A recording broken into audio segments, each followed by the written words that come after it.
Well, good evening and welcome to Jen Cares, powered by Chosen Counselors. I'm your host, Jen Cares, and the founder of Chosen Counselors, a nonprofit organization that seeks to inspire, motivate, empower, and strengthen individuals and families. As always, I want to thank you so much for joining us on tonight. Thank you for tuning in. Thank you for liking. Thank you for commenting. Thank you for sharing. I just truly appreciate each and every one of you. The other week I was talking to somebody and they shared, can you give me the information to the people that you had the other day? And that makes my heart glad. Why? Because that means we're bringing in people that can really help the community. And that's what we are all about. So thank you so much for helping us to live out our dream, okay? Special thanks to tax professional Jarday Allen as we explored pruning last week. Go watch it if you missed it. It was a lot of good tidbits shared. What a month. Tonight closes out our Grow series. And tonight we're going to talk about repotting. Again, this whole series has been about plants and how planting seeds, about watering that garden, about pruning. And again, tonight, repotting.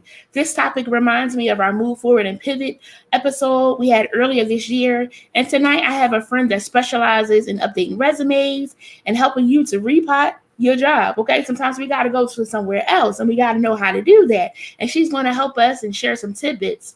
Because often, again, one wants a new job and whatever it is, wherever it is that you want to do, where you need to be repotted, that you need to be rebranded, that you need to represent who you are. That's what we're going to talk about tonight. So the seed was planted in the water, put some dirt on it. Then we explored that water in the tree, mindful of those that are around us, learning about the friends that are around us, pruning, taking away some things, adding some things, but now again, moving and reestablishing as needed. So friends, I want us to grow and do amazing things. I want us to take those chances that we should, knowing that every verse is not worth it, but we will know which one is worth it. And tonight, again, we're going to talk about repotting, and my friend Jennifer Bailey is going to help us do just that. So if you could, please help me welcome Jennifer Bailey. Woo! Good evening, everyone. Good evening. How are you doing? Hey, I'm doing wonderful. Thank you for having me. Yes. Crystal said, I hope we'll talk about why you have to talk to your plants. Now, we're not necessarily, I don't always have a green thumb. Do you have a green thumb, Jen? I don't. Okay, all right. So we're going to see. I do not. We're going to see. But we are going to talk about how you have to, because we are the plant, we got to talk to ourselves sometimes. So that's what we're going to talk about. How we have to talk to ourselves sometimes to tell us, this ain't working no more. We got to find something new to do. That's the aspect of growth that we're talking about with our plants. So that's what we're going to share about. Crystal's trying to get me because sometimes I have a green thumb, sometimes I don't. My plants be dying and all those other things. But I keep trying. We'll see what happens. So, over here at Jen Cares, I'm having technical difficulties a little bit. Get this studio together, girl. Okay. Over here at Jen Cares, we always start with the quote of the day. And today's quote of the day is, repotting a plant gives it space to grow. Again, repotting a plant gives it space to grow. What are your thoughts on that, Jennifer? When I think of repotting a plant, I think it's analogous to being at a job for so long and you want to grow in it, but you don't really have enough in you to grow. You have to get another degree maybe, or you have to do some professional development, some certification so that you may grow, not necessarily saying that you're not doing good or your plant is dead, but sometimes you need to input a little bit more into its growth so that you get to where you want to be as a plant. Yes, that's good. Gives us room to grow because sometimes we may have reached the top at a job. If you're the manager, you may can't go further, or sometimes it's not room for growth, unfortunately. Or you just feel like you're not doing enough in the current position. So we want to repot. That's good. So when I pulled this quote, it was a little longer, but I had condensed it for the purposes of tonight. But there were some other pieces that I wanted to share about the quote. The quote said, repotting a plant gives it space to grow. Repotting ourselves means taking leave of our everyday environments and walking into unfamiliar territory of the heart, of the mind, and of the spirit. It isn't easy. The older we get, the more likely we are to have remained in the same place for some time. We stay because it's secure. We know the boundaries, and inside of them, we feel safe. Our roots cling to the walls we have long known, but remaining inside can keep us from thriving. Indeed, without new experiences, our ideas, we slowly grow more and more tightly bound, eventually turning into less vibrant versions of who we might have been. Repotting means accepting that the way is forward, not back. It means realizing that we won't again fit into our old shells, but that's not failure. That's living. That was such a good quote. I loved it Awesome. because it just Awesome. shared like what you said. It's not a bad thing to go to a new pod. It's not a bad thing to switch a job if you feel like it's no longer, serving your purpose or, meeting the needs of what it is you're trying to do. And that's hard. Why is that so hard to do? I mean, I guess more for me, I feel like it's complacency. Mm, I myself, I was a former, while I was getting my master's degrees, I have three. Um, I Most of my background is in criminal justice, paralegal studies, and I'm a year into law school. mm-hmm. I was a teacher for 10 years. I went Wow. from grade level to grade level, and my light bulb went off. Why are you doing this? Do you just Mm, love teaching? Are you ever going to be in the full field? Why are you mm, getting these degrees and you're not using them? wow. What is the purpose of you getting these degrees? And 3 years ago, my light bulb went off. Was like, hey, you need to apply and use these degrees. And I applied to serve in the Maryland Judiciary, which I'm still doing. Okay. And it was the most refreshing repotting of my life. It Mm, was like, wow, everything that I've learned, everything that I've acquired over the years through my education, I'm now using it. Not that I didn't like teaching, teaching became a crutch for me. mm, And but I also realized around about that ninth year, it became frustrating. And mm, when things become frustrating, it's like, hey, you either gotta do something different.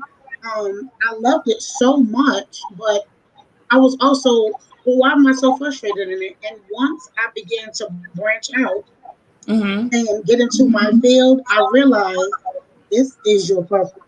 You've been doing this for years. You've been functioning in the educational aspect of it for years. Do it and grow in Mm-hmm. it. And I've literally been growing ever since.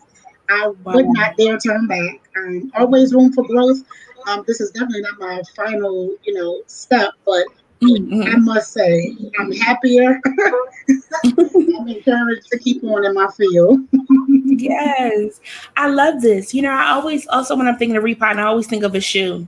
And sometimes if you have a shoe and that shoe is too small, it's uncomfortable. And if you have a long way to go, it's going to It's hurt. It's going uncomfortable. to you're going to either take that shoe off and walk barefoot, or you're going to walk it out with that shoe on. And then when you said you're happier, you're freer, Exactly. when you get the right size, your foot is happier. They Yes. are freer. They can breathe.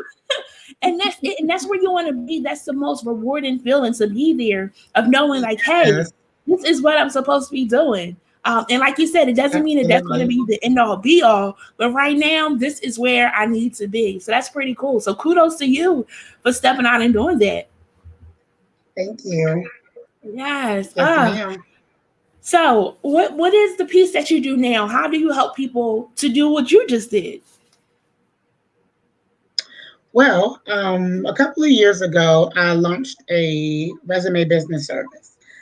Initially, it was just, I used it as a hobby, like, hey, let's revamp your resume. And a lot of people, out of that, just word of mouth, a lot of people would come to me and say, hey, well, so and so got a job because of you. And I was like, well, it's not so much me. I just what I did was encourage them to reword and revise and revamp what they've already done, what they have already been doing. Sometimes people don't understand know how to word things, or people don't know how to express on paper what they do. And so out of mere conversation, it became one person, then two, then okay, now it's a business because everybody, and then I couldn't commit full time. I still have a full time job, so I Mm, was like, okay, what can I do? How can I break up the time, because people really do need help. Not saying that right. it's not important or my job is more important, but I really had a sense of urgency. Like, and I need to help these people. Like, oh my Right. goodness, I didn't realize it was such a huge market. Anytime I'm trying to get a job, I revise my own things. It's not. I wasn't going to outsource anyone, so I didn't realize how many people were struggling in this entity. And so I launched it back in 2015, and then I just Mm, stopped.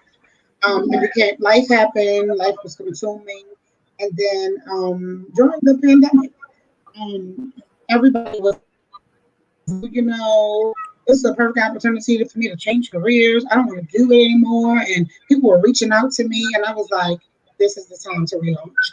And when I did, it was at first overwhelming. As people say, you bite off more than you could chew. And so mm, I had to revamp the business. I had to, hey, you get this in 5 to 7 business days, but it became such an important thing. Talking to people, seeing what their vision was for their career goals, and how I could help them revamp what they've already been doing. Like, I didn't do anything but add keywords.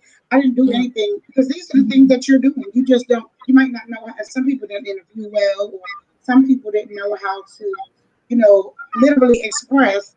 I want to be a legal. I want to be a doc. I want to work in the medical field. Something. It was simple things like people were like, "Oh, I didn't realize." If I didn't say that I achieved this versus this being a duty, some employers don't look at that. Like, right. employers want to see different. A lot, different employers want to see different things, and so here came Billy Ray Resume Services, and here I'm in it for the long run. This is pretty cool. It's definitely needed. You go into Word. Let's go back to graduating high school. No, let's go back to graduating college because that's when you really needed a resume. Listen, Graduating high school is just. listen. I wish I would have known. I wish I would have known. But when you get to, Listen, you now graduated college, you now have to do a resume. One, Word has 11 million different types. Either it's a bullet or it's paragraph form. You got to do past tense if you're no longer yep, there. It gets confusing after a while. So this is definitely a needed absolutely. service. Absolutely. I just knew I was never going to get a job after I left college. I was like, Lord, what is it? When I tell you, I applied for stuff, they should have hired me for a summer camp. A summer camp, they want me. You know how many summer camps I worked at? I was heartbroken. And I realized again, everything happens Exactly. for a reason. Maybe I needed that pause, but I was heartbroken because, like, good jobs. And I felt like my resume, I mean, it was pretty bare because you just got out of school. And when you get out of school, they want you to have Right. 2 years of experience. I don't know Hmm. how, but, trying to make it. So it's a needed service. So thank you. Absolutely. You're welcome. I'm gonna have to send mine over because you can help me in case I need to be repotted. You never know. You I'll just be want to keep it glad to fresh. serve. I'll be glad to assist. Yes, yes. So, in speaking of that, what is better? Is it the bullets are better, or is it the paragraph form, or does it Well, depend? a lot of people have, a lot of employers have drifted away from paragraphs. Okay. Markets, especially, so I make it a practice quarterly to attend professional developments on resume writing. And so the most recent one I went to was back in March. And what I learned out of that webinar was that a lot of employers are moving away from long paragraphs. They don't have the manpower that they need. Boom, boom, boom. What can you do for me? Can we hire you? A lot of people post pandemic were not not returning they need to fill these slots.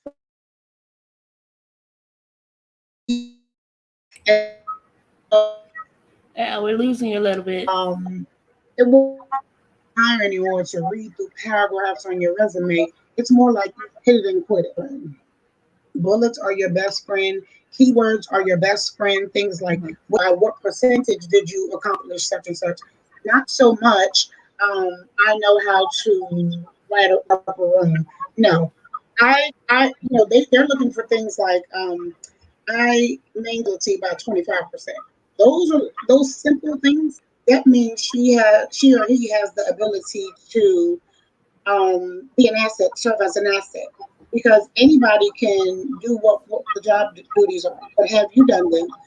What you accomplished in the duties that we are now requiring for our position? And so I realized a lot of them are looking for boom and like objectives.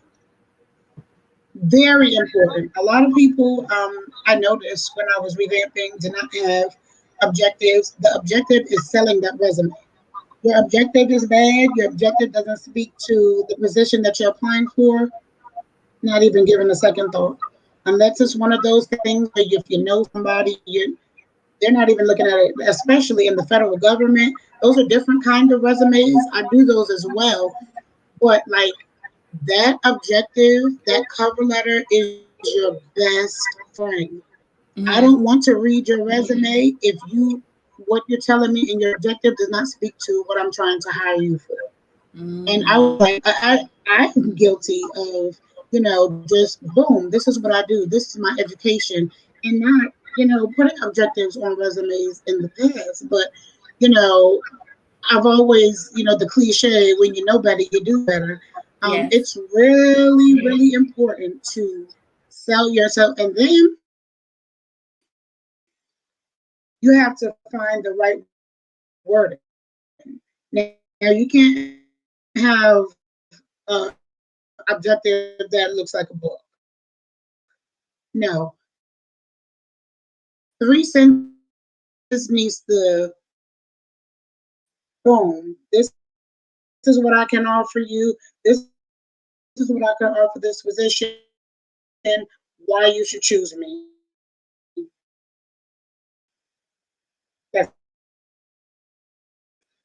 So that's just been the gist of it. So back to your original question, bullets are the best. No, that's important. That's important to know why the bullets are important. Because like somebody will do the paragraph and think that's good because that's old school, a little old school. I mean, this is a mix of bullets and paragraphs before, but trying to find again what works. And that's important to make sure that the objective hits the keywords of what it is they're looking for. Because if not, your resume is going to be discarded. And I've done that too when looking at resumes of making sure like the key points of what it is you're looking for is on there. If not, it's a waste to bring you in if you don't have that skill. Right. Okay. So I read something too. It was a little trick. So I don't know if it's a good trick. Let me know. It said to take the keywords from the job announcement, put them on your resume, and then put it in white so they don't see the words, but the words are there. And then when they search, your application to come up. Is that true? That is absolutely 1,000% true. Okay. The best to get the attention of an employer is to give them what they want. Okay. Let them see what they want. And it's even better when it looks verbatim to what they're looking for. They don't have to search no further. They're automatically interested. They're like, oh, these are okay. These are some key things from our description. This has piqued my interest, and Okay. so that is 1,000% Now the hard amazing part trick. is Works. if you put those words and they know this trick and then they, highlight those words and make them black and find out that you just copied it. How'd that work out? Well, We just the trick to that is being able, not so much cut, copying, and pasting, but being able to express what you're doing. Because the Okay. point is to literally get to the interview. When you get to the interview part, sell yourself. Like you Mm. literally sell yourself. While you may have it on your resume, you picked and chose some of their keywords. Now, hey, this is what I can bring to your business. Okay. This is why I chose it. Because 9 times out of 10, I've had employers asking me, you know, specific things about what I took from their job description, and I sold it. I know that I'm very good at writing and editing and proofreading. Like, so it wasn't really so much I cut, copied, and paste, but I gave you an opportunity to find me, to acknowledge me, like I made myself known, and now Mhm. that I'm in your face, I'm gonna sell myself. I'm gonna That's talk it. to you. That's it. Got it. Got it. So the resume you want to have that looking good because they get you in the door. Yes, So that another get question. I'm sorry. Go once you ahead. get in the door, smooth sailing. I said once you get in the door, it's an smooth sailing for you. Okay. Okay. Cool. So I also saw some resumes where they had their picture on the resume. What's your thoughts on a picture on your resume? Well, in my experience, I used to do that all the time. But most people that look for those kind of resumes are in the federal government. Okay. Um, because they want to put a face with your resume, but they also don't have time to remember who they get millions of Mhm. resumes versus a smaller business or a smaller company. So at best practice, most people that use pictures are trying to, get some kind of state job, federal job. It's not mandatory.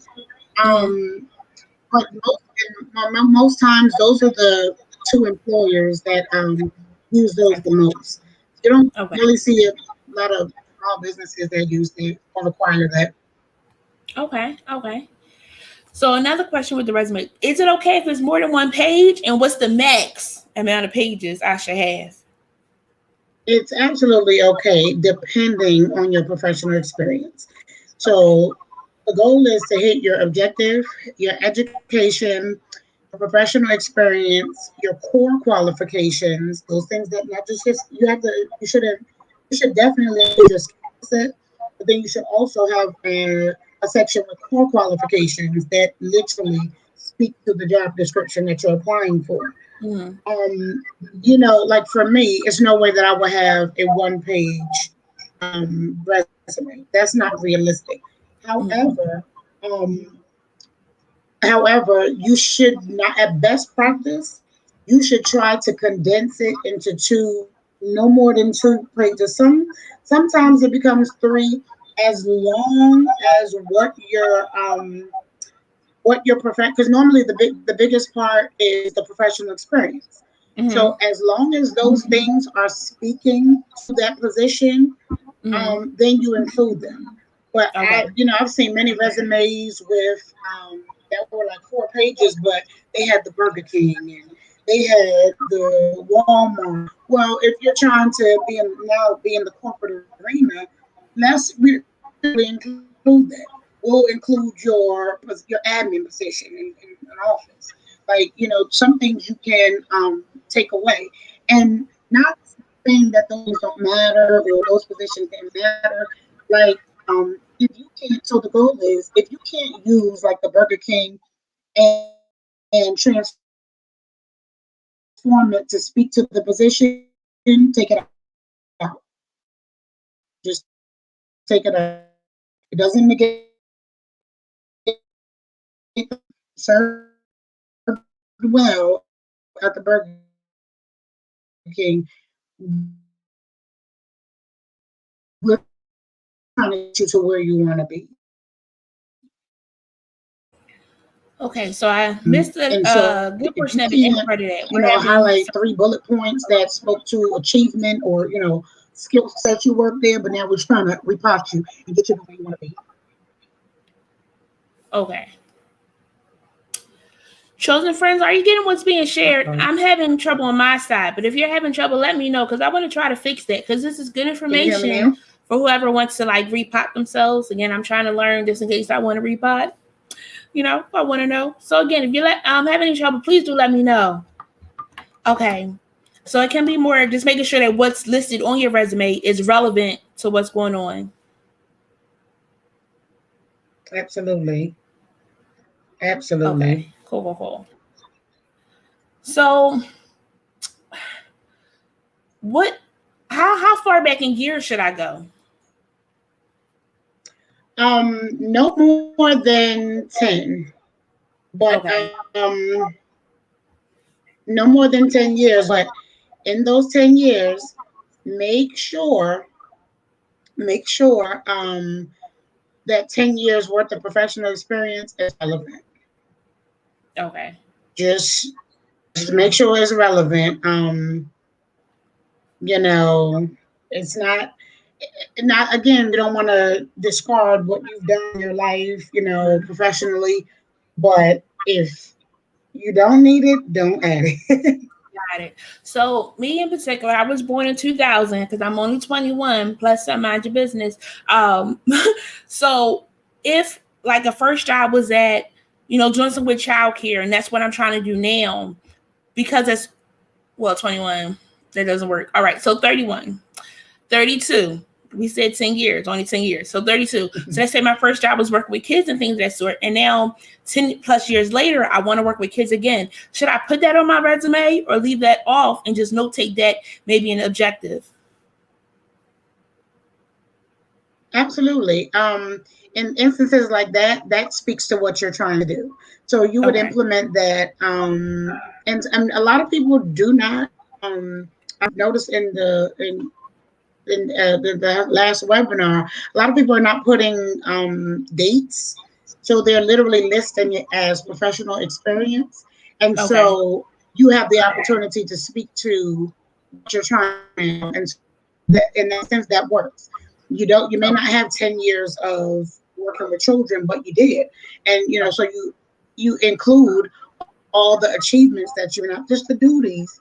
A lot of people have that issue with they want to tell you what they did at their job, but a lot of employers are not interested in that, unfortunately, because they have duties too. They want to know what you have achieved. They want to know your accomplishments and how you can achieve that for them. Right. Yeah. I think my experience with like reviewing resumes, I'm trying to again pinpoint the ones that definitely have what it is that you're looking for. If it has like extra stuff, it's great, but mainly those pieces that you need, because that'll help you get to the table, and you want to get to the table for that meeting. So that's the biggest piece to take away of making sure that you are listing the important pieces. I like that you said because in Mo and them, but that might not need to go on a resume. What about this job? Because again, you're trying to sell yourself, and you have that moment to really put yourself out there. Okay.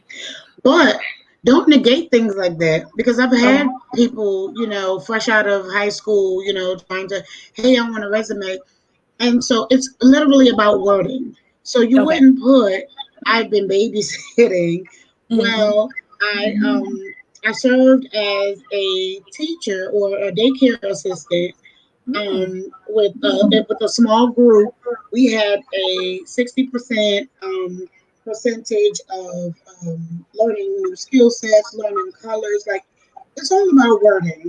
You don't have to discard the fact that you don't, of course, want to say babysitter. There's ways around that. It's tricks to it. I like this. I was a daycare assistant. I like that. Very nice. That's exactly what you are. That's exactly what you are. Very nice. It's in the wording, friends. Okay, so that's good to know, because in the wording. You want to brand it to look good of getting them, and definitely like those that are high school, definitely you put in your experience, because that's very important. I saw the meme was talking about, can you handle conflict? Yes, my mom fussed at me when I didn't do what she wanted me to do. We worked it out. I can handle conflict, so it's in your wording. Can you do tasks at the time? Yes, my mama told me to clean the dishes. I did the dishes, maybe not on the first try, but I got around and got them done before she got me, So it's in your wording. So that's good to know, and that's really important. So for certifications, how much of your certification should you put on your resume? Is that important to put on your resume? It is, especially if it's professional development things and things will assist in you getting the position. Okay. Like especially for a lot of like educators, you see things like CPR and depending on what the curriculum they use, certification for that curriculum. Mm-hmm. Like for me, like I have a paralegal certification. Like those things are very important. Mm-hmm. It's not important to list every single thing you've done, like, Okay. but just make sure it's important enough for them to understand that you have that on your back. You have that in Okay. your corner, and that it can serve as an asset for them. Okay. So would that be in the same vein of possible like work achievements, acknowledgments that you have received and things of that sort? So it's a blend of that along with your job duties and responsibilities on your resume. So like I can say I Well, got no, certification, okay, go ahead. right. Well, certification should be a different bullet from your accomplishments. Okay. So, like your certification should just be that, like you CPR or whatever it is, and then your accomplishment should be, revised curriculum to assist in educating children by 40%. Those things, most of the your achievements numerical because they want to see, wow, she did that by okay, well that's she improved the design efficacy by 20%. The curriculum clearly hadn't been working for years, but whatever she did designed it so that the whole program catapulted. We need her. We need her because that's what we were having no trouble with curriculum instruction. So, just achievements speak what done Got it. in numbers. Okay. Okay. Um, Cleo was making her appearance. Yes. Hi, sunshine. Mm-hmm. She wants her spotlight. And last week I found out that I could possibly, if I do the show with Cleo, I can get a text saying, hold on for a quick second.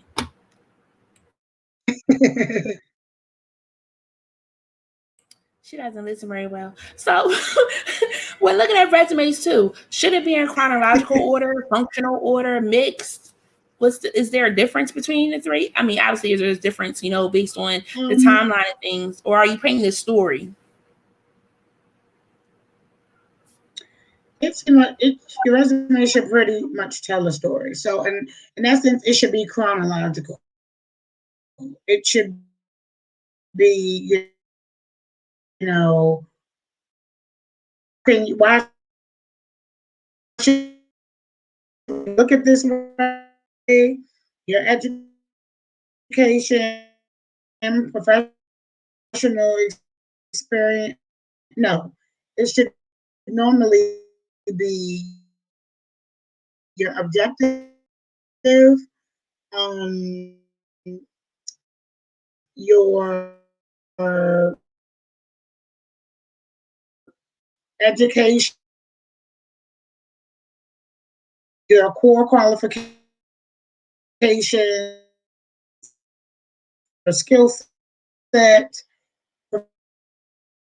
professional experience, um,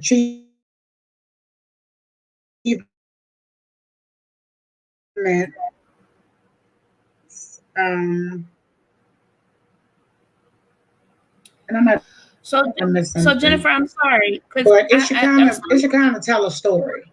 It shouldn't be all over the place and people trying to figure out, well, what has she done? But I have to look at the bottom of the resume to figure that out. No, you should have some kind of chronological order to it.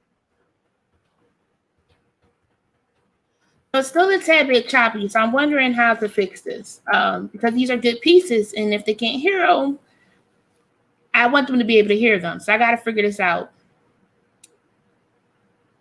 I don't know how to figure it out. I don't know if you. Can you hear me? I can't hear you. So hopefully, we'll just see how it go. We'll keep on trying, pushing through. Friends, I do hope that you're getting pieces of what's being shared. If not, definitely reach out to her. She'll be able to answer your questions and support you with updating your resume. Okay, let's see. So we talked about, doing bullets for your resume. How many bullets are too much? Like, should I have 50 bullets for a job? What's the cutoff number for a bullet?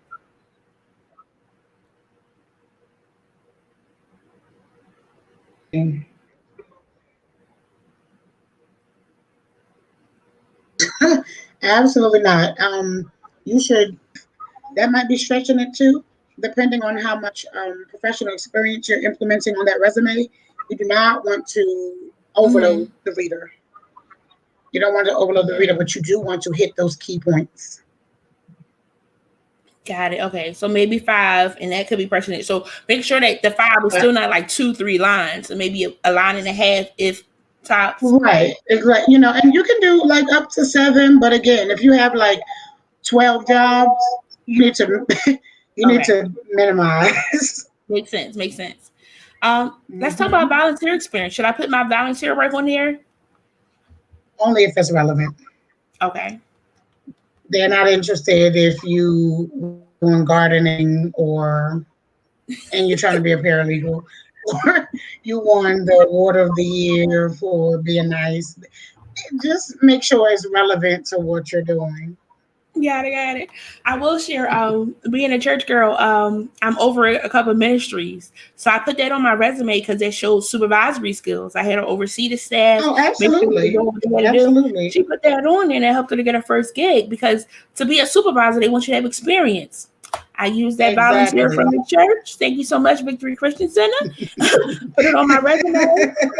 And they was like, absolutely. Over 10 years, yeah, we want you in. So again, absolutely. That's important. It's important. And I worded it well.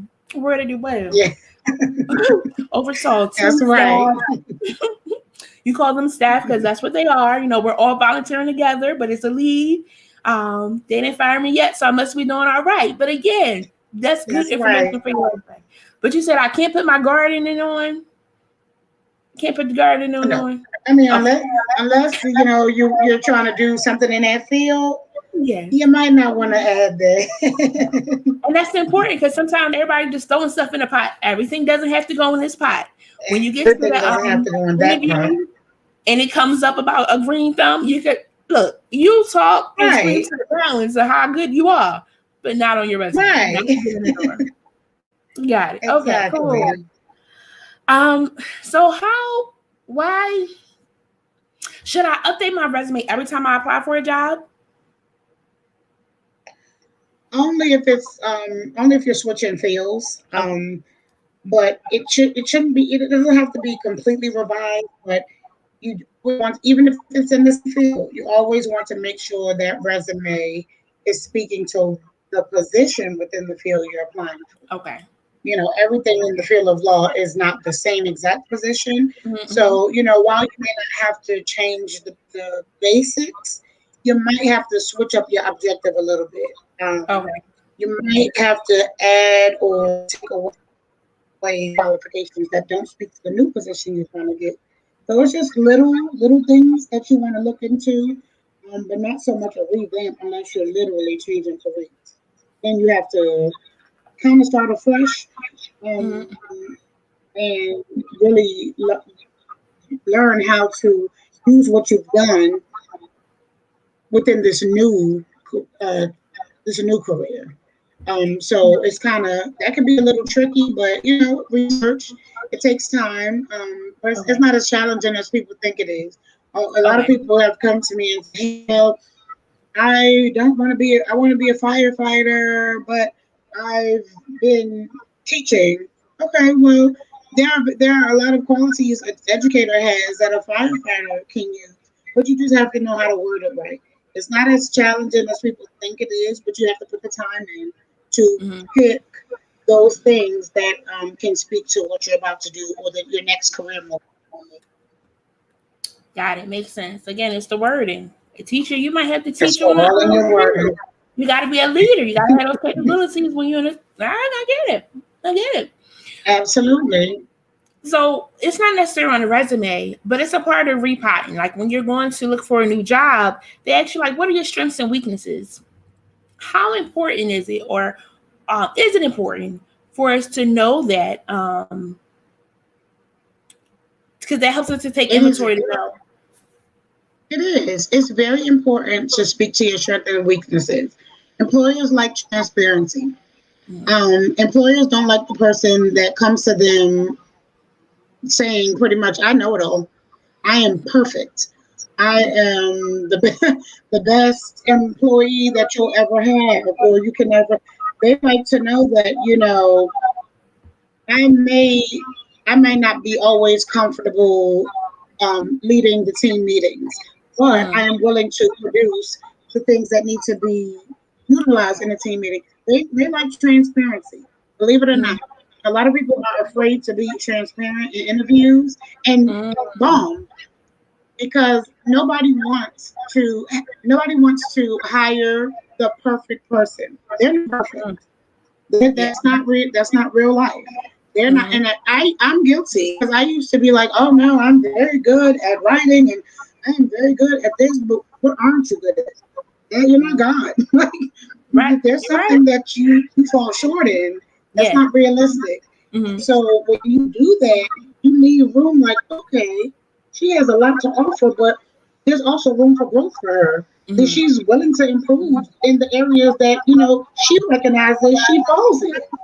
They Mm-hmm. like that, and so you don't have to say it all, but don't leave it out. Don't just negate your weaknesses because Yeah. that's very important in an interview. Very good, very good. Yes, I had a young lady I did an interview with, and her resume, she made it through. I had a gazillion to go through, but she made it to the top of the pile. And I scheduled interviews. I think I did like 5, if that. Um, Hmm. and her resume was good, but then when we were talking, it was as if like she has it under control, and then some of the questions like, oh no, as if like bossy and things that sort, which is great, but not for the role that you're applying for. So humbling yourself, like your resume Right. controls you to get to the table, Hmm. so you still stay humble so you can get through that door. Because if not, your Exactly. phenomenal resume is not going to open up any doors. It's not. So that's so important, so important. Humility is everything. Everything. And then if you don't know, that's great. But the hope is that you know a little bit. I had somebody, bless her heart. I worked with child welfare for a little while. Great experience. But it's overwhelming in the social work world, DHS world. You see a lot of different things. God bless all those that are doing that. Sure. I did my time. She's done. But the young lady came in for an interview and she's like, oh my gosh, y'all do that? Wait, y'all do that? Do your research. So you can have a phenomenal resume, but please do your research on the company that you're trying to connect with, because if you don't know what it is they're doing, I'm concerned. How did you even get in here? So it's like, what? You don't know what we do. Right. It's not might not be a good fit, especially when you find out, like, wait, this is what y'all do. You got to figure it out. Know what it is that you're going for. Um, Absolutely. so and speaking of that, what would you say is the homework for somebody that's trying to get a job that they need to do to know about where they are applying? Do you give that support too? Absolutely. Research your company. That's Mm-hmm. step number one. Research the entire company, not the position you're applying for, the entire company. Mm-hmm. Know what they're doing, know what their vision is, know what their mission is, know what they do for the market that they serve. Once you learn that, then you start dissecting into the actual job position. But once you Yes. have that basis, you're like, okay, I know how to. It helps you to navigate through your resume, even through your objective. Like if I Mm-hmm. know its core mission and what it's trying to do, I need to try to figure out how to implement that into the resume. In addition to the duties that they're asking for the position, and Mm-hmm. when they see that you are well versed with their company, with their business, not just the position, it will serve you well. It will Yeah, serve you well. that's good to know. Good to know. Good to know. So I have another question for you. So I have the skills Hmm. to do this position. Does that mean I still should apply Hmm. for the position?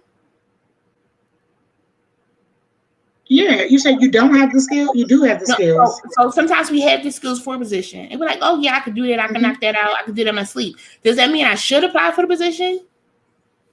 You absolutely should.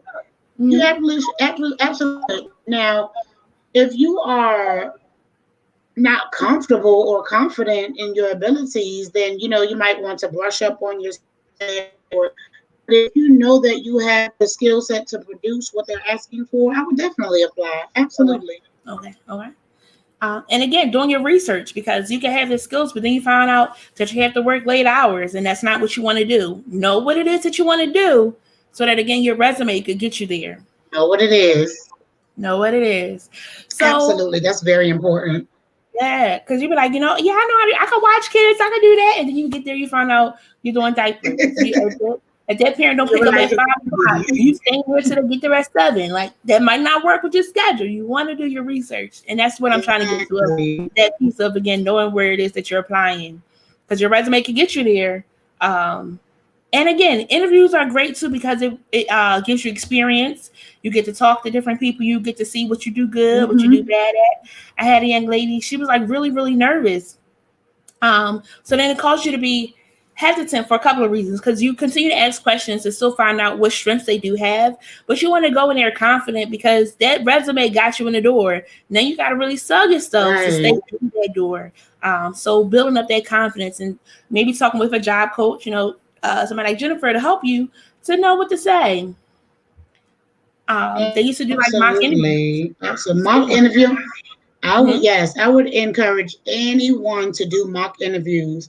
It's not silly. It is one of the greatest, most rewarding things you can ever do, especially if you don't feel as confident as you should.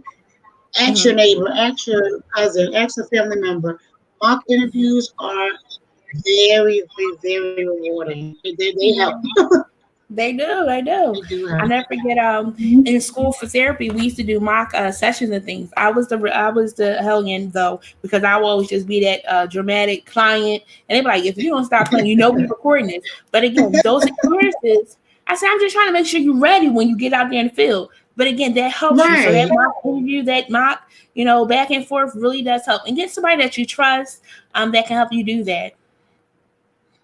And Absolutely. again, get somebody that you trust to look at your resume because I've seen resumes where spelling errors, grammatical Oh, errors, that's the worst, and worst mistakes you can make. which is my question too.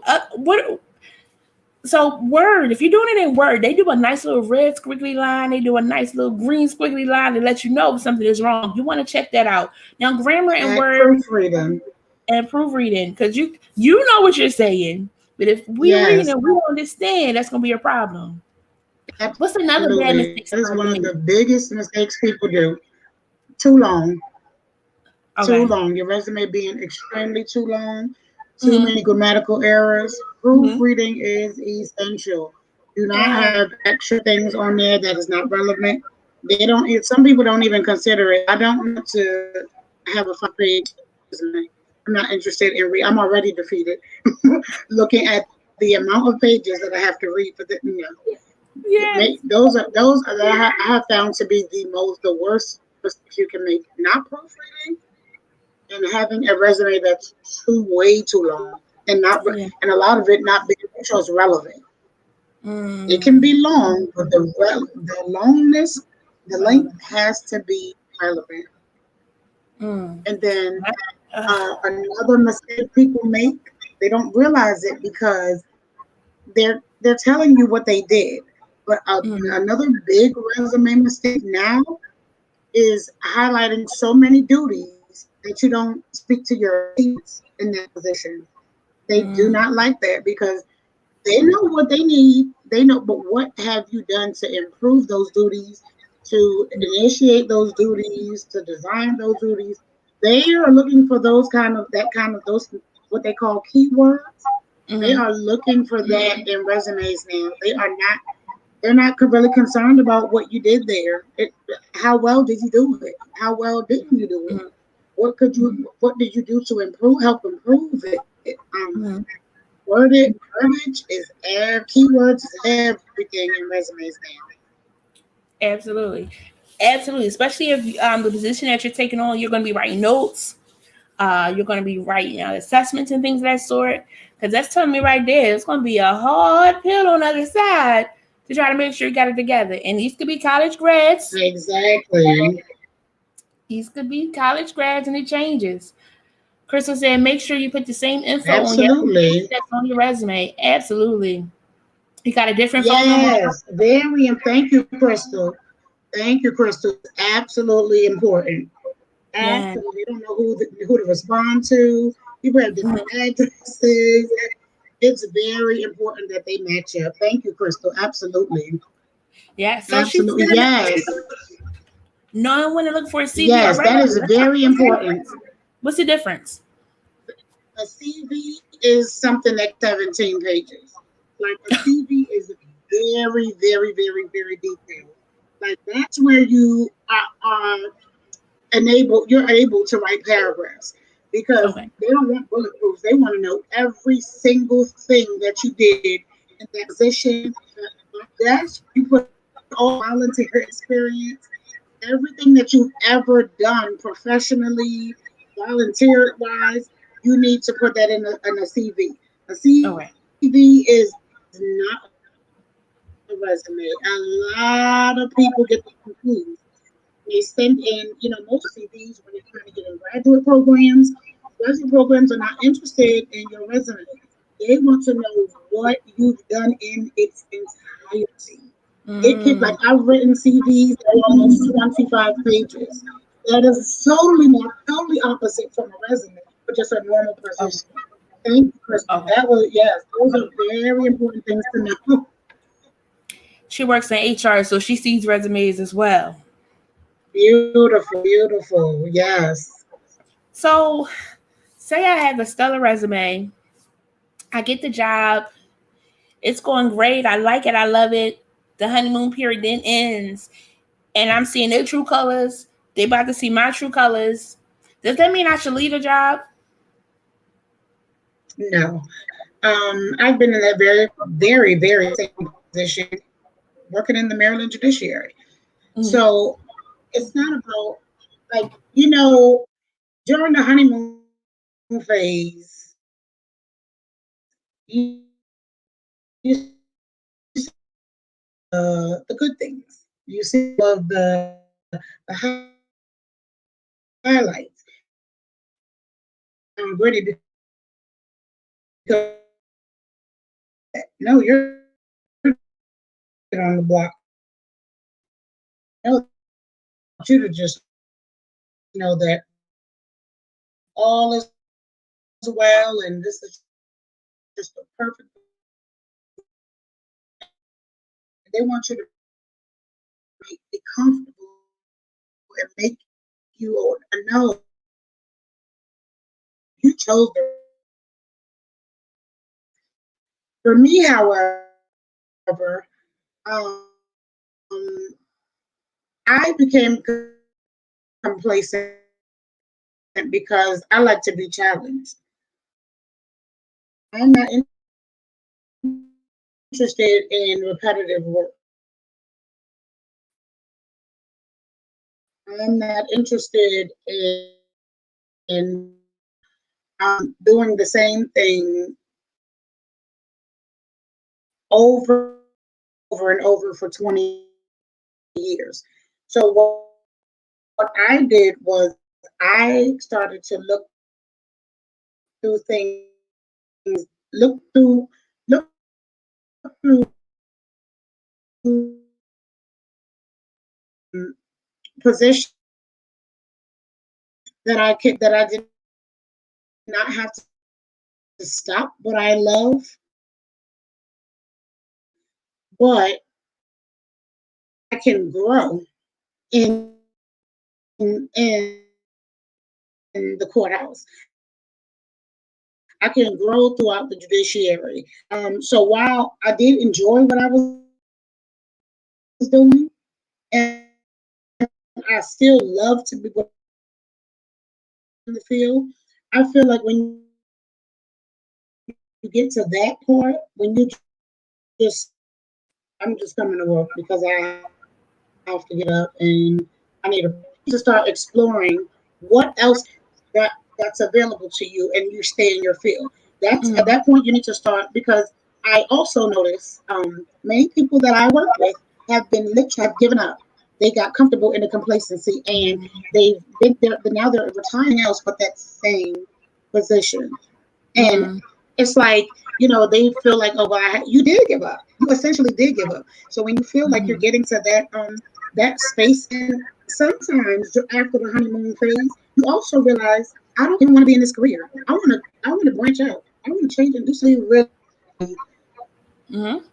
Yeah. important not to get complacent after you feel like, this is it. This is all out. Search through your profession, find different things that make you happy, find different avenues that you can get to. Ask your supervisor, about position opening. Like, just be more vocal. Don't just get lost. Make yourself visible at your employer, in your employment. And those things work. Employers like that. Oh, you want yourself as, no, I just want to stay in my bubble. I'm good with that.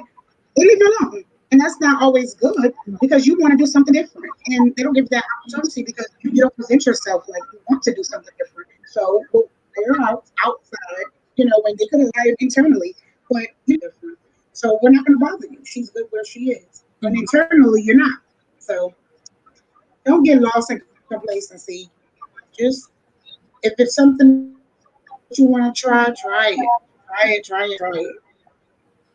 I like that. Don't get lost in Yes, complacency, I'm and that's still gonna be going. hard. Yes, Miss Um, Jackson. because you do the job and then you it Absolutely. comes like second nature and it's like it is what it is, you're getting your check, so you're good with it. But there's sometimes more. I have a friend, she's like she wants to go back to school. I said, yeah, go do it. But will I be able to? Yes, you will. I got your back 110%. Like, you gonna rock this out and be great. But again, we have so many different talents, so many different gifts that we have that we can definitely explore. But sometimes being comfortable in that bubble where we are, knowing that for sure I'm gonna get that check every 2 weeks. Knowing for sure it's not going to change because Absolutely. my hours are salary, or if it is hourly, I'm doing what I have to do to make sure I'm doing what I have to do for my family. But sometimes it is that stepping out on faith of knowing, this was great, but this is no longer, Right. that shoe is no longer comfortable. And being able to freely breathe and move is amazing, Yes, no longer especially when it's serving. some ceilings. It's some jobs that have a ceiling where you can't go any further or you can't even expand. And you don't want to do that all the Absolutely. time. Hey, Mama Wanda. She said, I'm retired, but thank you for this Absolutely. information so I can help someone else. Look, and I might want to ask you a couple Absolutely. questions, Mama Wanda, because it takes dedication to stay at a job for years to be able to retire from that job. How Yes. did you do it? Didn't those people get on your nerves after a while, or was it good? I don't know. We have good days and bad days, even at the best of jobs. You'd be like, they got my nerves today. Like, if they send me one more email, and then like we're virtual now, so the whole dynamic has changed. So everybody is working on this new norm. Hopefully being aware of our feelings, not aware of our feelings, but yeah, aware of our feelings. So that when we're having a bad day, or we know that we didn't want to roll out the bed to walk to that other room, that might be an off day. So again, letting other people know that, because we don't know that because we don't see everybody. Everybody's virtual, so it might be an email that you're getting or a Zoom meeting that you're getting. But staying that connected, it could be overwhelming, is what I'm saying. So what did you do, Mama Hmm. Wanda? I gotta find out to be able to successfully retire. Let me see. Crystal said, when looking for employment, complete the whole application, even when you must add the Yes. resume. Man, oh man, that's a good one. I hope I be doing it right when I That's have a done good it, because one. you get frustrated because you submit your resume. It's like, but I got all the information. They still want you to complete it all. And then Yes. they'll print the extra resume for the interview, but you have to just put in their systems because that's their tracking mechanism to know how they have been recruiting staff. Hmm. Chris also said, be ready for the change and show that you belong there when you get there. Mm. Yes. Absolutely. That's good. That's a good one indeed, because what you present at the interview, you can find out so many different things, and they'll tell you so many different things. But once you get there, things change and shift all the time. I started my most recent position, and then a month later, we were in quarantine. I was trained during quarantine at home, Mm-hmm. and things of that sort. So you never know when something's going to change. So being open to those changes as it comes. Oh, Crystal got one more. Crystal, Yes, you're on a roll tonight, absolutely. girl. What you say? Do it for you because Yes. anything or anyone else, it may be more of a chore. Mm. Do it for you. That's it. So, like, if you want to try that new gig, if you want to start that singing career, if you want to Go start for that it. book, be an author, do it for you. Whatever makes you happy. At least you know at the end of the day that you did try. Um, and hopefully you'll Exactly. succeed. Oh, here comes the wisdom. Mama Wanda said, prayer, oil, and a hill. Ooh. She said, I worked as a teacher assistant for 25 years, kindergarten. All those emojis too, Mama Wanda. But Wow. one babies. Oh, that is so awesome. 25 That's years. awesome. That is. Everybody can 25. make that though. Wow. I saw the post that was talking about Wow. people changing jobs and not being able to stay as long. Is that a frowned upon thing if you are changing jobs? Would you say with your resume? I'm, I'm sorry, I couldn't hear the question. Would you say it's a frowned upon thing? Because like 25 years at one gig is amazing, but sometimes people say maybe 2 years, 3 years, 1 year, 1 day. Is that a bad thing? No, it's not because honestly staying at one job for a number of years, it shows consistency. Because sometimes if look at it a different way, jobs every year, that doesn't look good either. Because it's like, ooh, you're not loyal, you're not loyal to anything, you're not consistent in anything. You're always hopping all over the place. So having the ability to do that is very a great asset. It shows you are loyal, consistent, willing growth in the arena that you serve in. So yeah, it's it really does depend on, like she said, depends on the position. It really, time doesn't matter. But you also don't want to be that person that becomes questionable because every year or every 6 months you're Mm. somewhere else, or because that doesn't look good either. Right, right, right. And that's the part. If you're saying it was a grant funded position, if you're saying that the company went out of business, those are good reasons of why you had to leave a job. Right. But if you're leaving Absolutely. because Sue rubbed you the wrong way, it's a Sue here that's gonna rub you the wrong way, then you're gonna bounce. It's a concern. So again, Absolutely. it depends on the position and the situation of why you keep bouncing from situation to situation. Cool, cool, Exactly. cool. Let me see. Let me see. What's another question I had? We talked about. Let's talk about references on a resume. Sometimes you add references. How important is that, and who should I choose? Can I choose Johnny from down the street? No. A lot of people, I guess it just depends on the employer, because some employers do not necessarily look for references on your resume because they give you spaces on the actual application to implement. So, you don't have to use that space on your actual resume to include your references. But just in case you do find it, come across an employer that wants it on your references, try at best. Please try to make it so that it was a supervisor, someone that directly worked with you, someone that can speak to your assets, your core qualifications. Mm-hmm. You might not want to get the random person that knows you from church, knows that you shout, and no, not that those people are irrelevant, but for the position that you're looking for, you want to get someone that'll say, well, I know that she's a very timely person. She's organized. You want to get someone that will speak to you. And 9 times out of 10 is someone that has directly worked with you, or a supervisor, or someone within that, in that field that you Mm-hmm. had, contact with for some time. Got it. Got it. Got it. So my last question is second and last question. So repotting is necessary for plants. It provides the additional room to grow. It gives fresh soil to help with a fresh start and things of that sort. How does this compare to how we can represent ourselves and be open to the adjustments as needed? So that's if we're looking at it career wise. We can just look at the pandemic. Mm-hmm. Um, you may have been in a wonderful position and then it was no longer a position. Do you just stop? Do you just give up? Or, hey, let me find something else I can do? That's where the adjustments come in. And in doing that, when you adjust, you find out your creativity, you find out things that you've never imagined doing, you find out different careers you might want to enter in because now you have that time on your hands. Making adjustments is not the worst thing in the world. It's growing, repotting. It's an amazing feeling. I myself, um, I had a light bulb moment. I had my repotting moment. I was an educator for almost 10 years, and I never used. I have three master's degrees. That haven't used one of them. I wouldn't use any of them. And in doing that, the complacency thing stuck in. I shouldn't have been there for 10 years. But then I also realized, like, in making that adjustment and getting to that place where I wanted to, okay, I can do it, I can make this change. It has been the most rewarding and freeing thing. So when you're open to change, open to adjusting yourself, it can serve you well.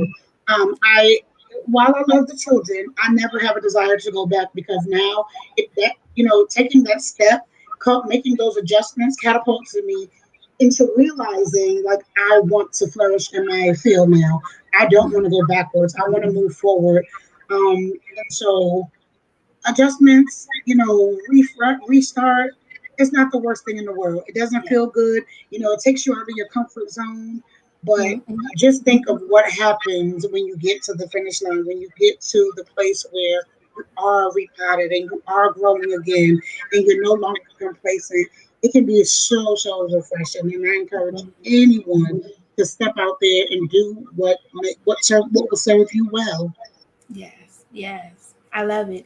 And Jennifer shared that the aspect of career, but I challenge my chosen friends because that's for life as well. Sometimes we become Absolutely. complacent in relationships with people, places, and things. People, it could be relationships with family members. It could be relationships with a significant other. It could be a platonic or friendship and things of that sort. And sometimes they don't mean us any good, and we're just comfortable because we know that they could be around. Sometimes it's a thing, a job, a car, a place, and things of that sort.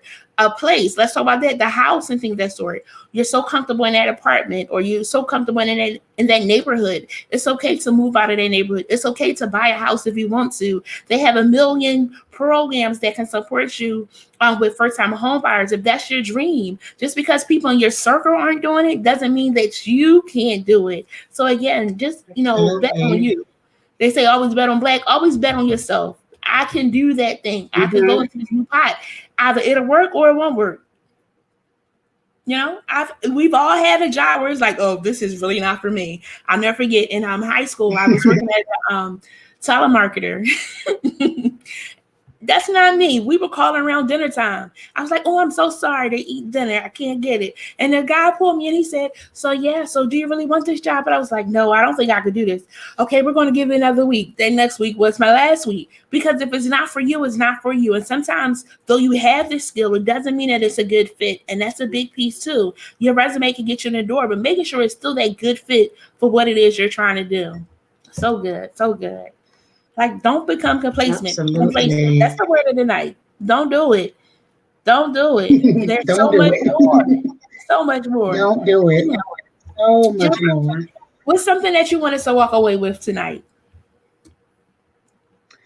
Um, I would have to say,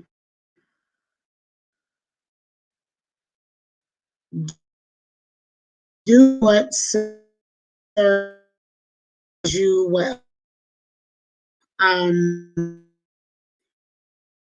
If there's try, if there's something to experience, if there's a job, your favorite position that you think you can't get, try it, try it, try it. right. Consistency is can be biggest enemy. But is so rewarding, and that can be used in any aspect of your life, career. But like as Jennifer said, relationship is in complacency. Grow, grow, restart. It's not the end of Yeah. the world. Well, It's there for you. And then even if you restart and that doesn't work, restart again. The cycle mm-hmm. doesn't stop. It's Mm-hmm. until you're happy, until you're satisfied. Keep going, and keep growing. Mm. I love it. Until you're happy and satisfied. And that takes some time, you know? You thought that John was the one for you and you found out John wasn't. Did you give up? Most of us know. We tried again. And then we found Lulu. I don't know, Louie is gonna be his name. Did we give up? No, we tried Paul. You know, you stop, you keep the cycle. That school didn't work, or um what's it called? What you go to school for? What's it called? Major. That major didn't work. You found one that Major. did work for you. Again, you have to find and explore what it is that's for you. And just because you're good in one thing doesn't mean that that's your thing for the rest of your life.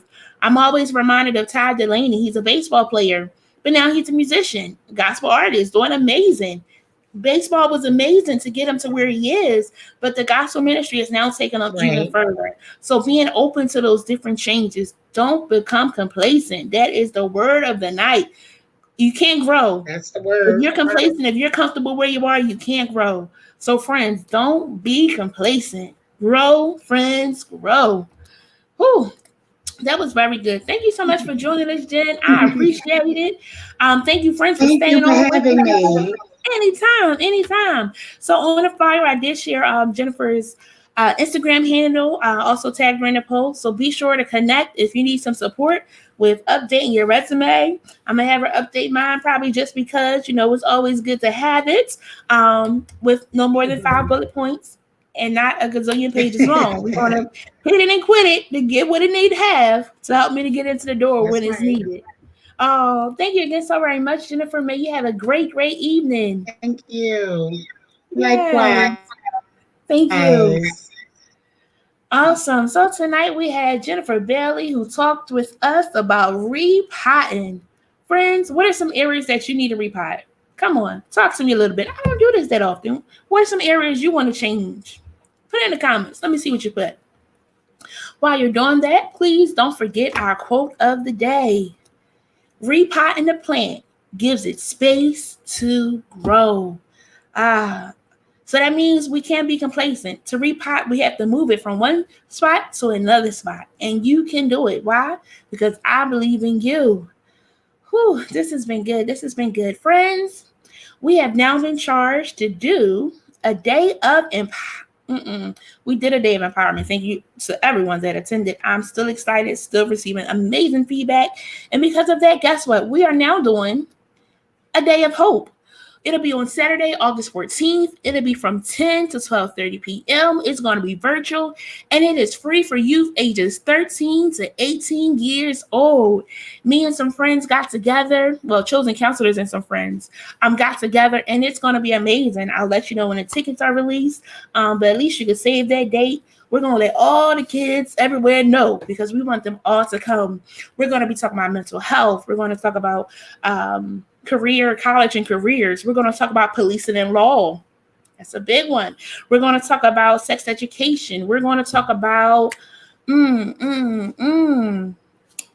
drawing a blank right here, but it's going to be amazing. We're also going to have social media because social media is a big way that kids are talking to each other. We want to make sure they're using it in a good way, as well as what you post today, 10 years later, they might find that. So making sure what we're posting is okay and it's not offensive and things of that sort. You can have your thoughts and feelings, but the freedom of speech can sometimes still limit us. So just trying to educate our youth on the importance of the power of that tongue and the power of those fingers when they typing in something.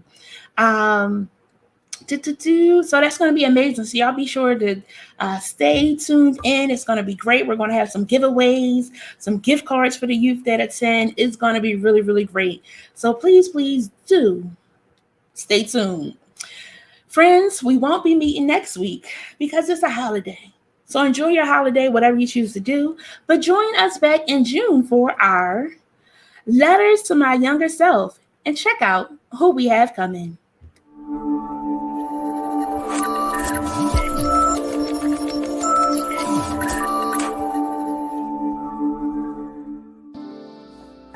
Cares, powered by Chosen Counselors, invites you to their youth-themed June series, Letters to My Younger Self. So plan to tune in. Beginning on Monday, June 7th, we will have Lakeisha Anthony join us for the Love is Blind episode. Tune in on Monday, June 14th for Where the Money Resides with Sharice White. Then we will have Dr. Myra Rutland on Monday, June 21st to talk about savage love. We will close out on Monday, June 28th with Doran Coley with Dear Teenage Me. Tune in on Facebook Live or on YouTube by searching Chosen Counselors on Mondays at 8 p.m. Be sure to mark your calendars and tell a friend, as this Gen Care series is brought to you by Chosen Counselors.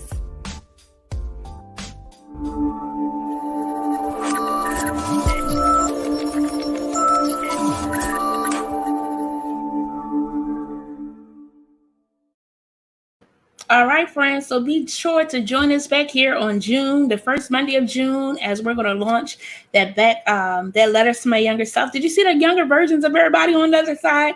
It was fun putting that together. But we're so excited to put all of these shows together for you. We thank you so much for tuning in. I thank you so much for hanging in there with me. I thank you all for just being you, my chosen friends. So be sure to join us in June. Enjoy next week, or whatever it is that you choose to do. If you're having a barbecue, holler at your sister. Let me know. I like a hot dog well done off the grill. If you're doing it. If not, it's totally cool. I could do a drive-by if you're in the area. Just let me know. I do love you all. I do appreciate you all. Thank you for tuning into our growth series. Guess what? I want you to grow, and you can do it. Love you all for real. Till next time.